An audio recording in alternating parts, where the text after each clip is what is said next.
campaigning. And today I'm going to introduce ancient mystery, one of the seven mysteries in the world. In Egyptian pyramid. Yeah.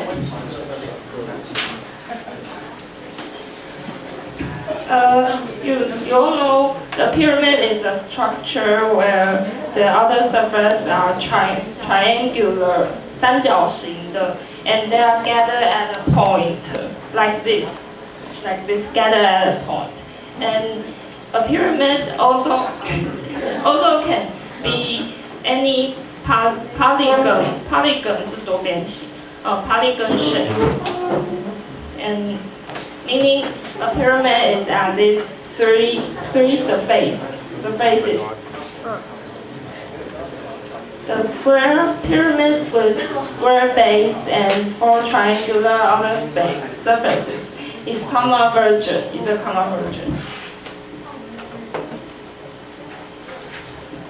It is estimated about this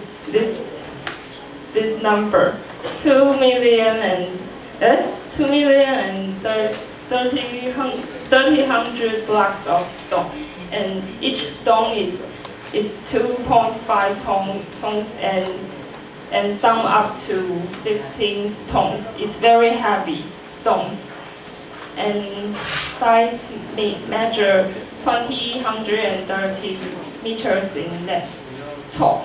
Yeah. Towers about 146.6 meters long.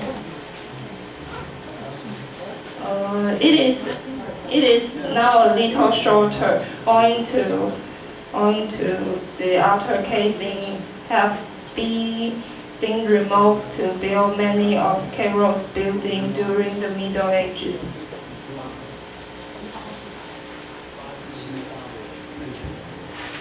The shape of Egyptian pyramid is thought to represent the primitive mound from which the Egyptians believed the earth was created, and they thought it is a revival machine for human dead, and they want their body to get revival.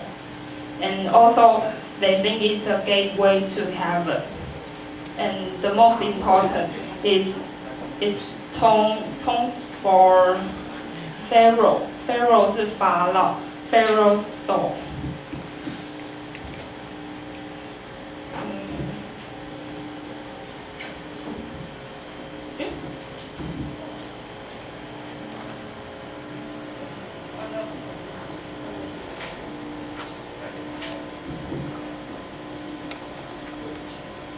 And how to build pyramid is now a mystery. We don't know, and it is still a matter for debate. But now archaeologists think it's use ramps, 就是斜坡的原理. They put up on sledges and the ramps removed later. It is believed that most of the labor for the construction of the pyramids would have come from farmers who were available during the flood season. Flood 是泛滥，然后他们 they think 就是这有点难用英文解释，就是他们是在泛滥的季节才可以做这项工作。And it will also have been an ideal time for the transportation by boat of large stone blocks from their quarries to pyramid sites. And how the Egyptians managed the complex organization of the labor and the physical movement of large stone blocks is a still matter for debate. And here is the movie.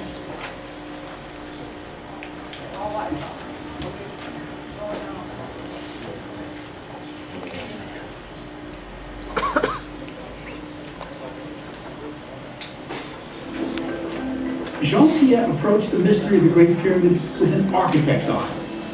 working from the most detailed architectural plans ever drawn of the Great Pyramid, slowly his theory began to evolve. As the years passed, unnoticed by Egyptologists, he came to know the minute details of the pyramid like no one else on Earth. The $64,000 question is, how do you raise blocks all the way to the top of a 480-foot pyramid? We saw that there were real problems with either a single ramp or a spiral ramp. And lifting cranes certainly don't do the job. So how do you do it? That's the problem Jean-Pierre has been tackling for all these years. His solution still has a ramp, but it's inside the pyramid. And incredibly, according to Jean-Pierre, it's been hidden there for 4,500 years. He calculated that the slope of this ramp had to be about 7% so the men could haul the blocks up it. He also figured the ramp would have to start at the base of the pyramid and go upwards as the pyramid grew. It's not as easy as it sounds. Remember, the pyramid is not solid. Inside the Great Pyramid are 3 large chambers. The lowest one is called the Queen's Chamber.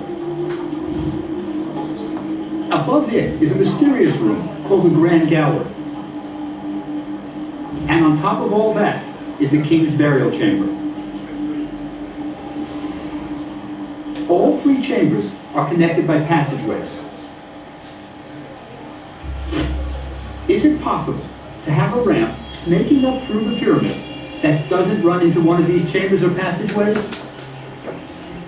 As he began building his computer model, he could see the ramp just 10 feet inside the smooth outer surface of the pyramid, turning level after level, all the way to the top of the pyramid. Kind of like a ramp in a parking garage.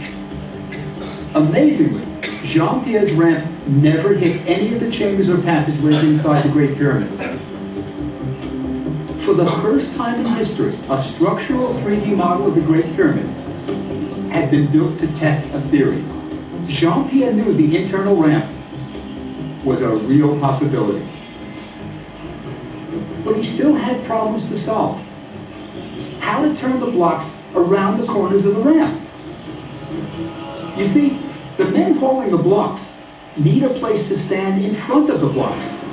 When they reach the end of the straightaway on the ramp, where can they stand to pull the blocks? Jean-Pierre's solution is to leave the corners open. At the end of each length of the ramp, a notch, about 30 feet square, would have been left open. This notch let in light and fresh air, but it had an even more important function. Stationed at each corner was a crane that would lift and position the block so it could travel up the next flight of the ramp. These cranes could be the machines that Herodotus was talking about. But like any good detective story, we've been saving the best for last. If Jean-Pierre is right about the internal ramp, the French team should have detected it in their 1980s high-tech survey.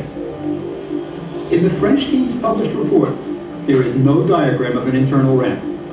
It looks like Jean-Pierre is wrong. Surely a study this sophisticated would have found evidence of something as large as an internal ramp. But 15 years after the study... Okay, the video is too long and it is generally agreed that pyramids were burial monuments. And this is my presentation. Thank you.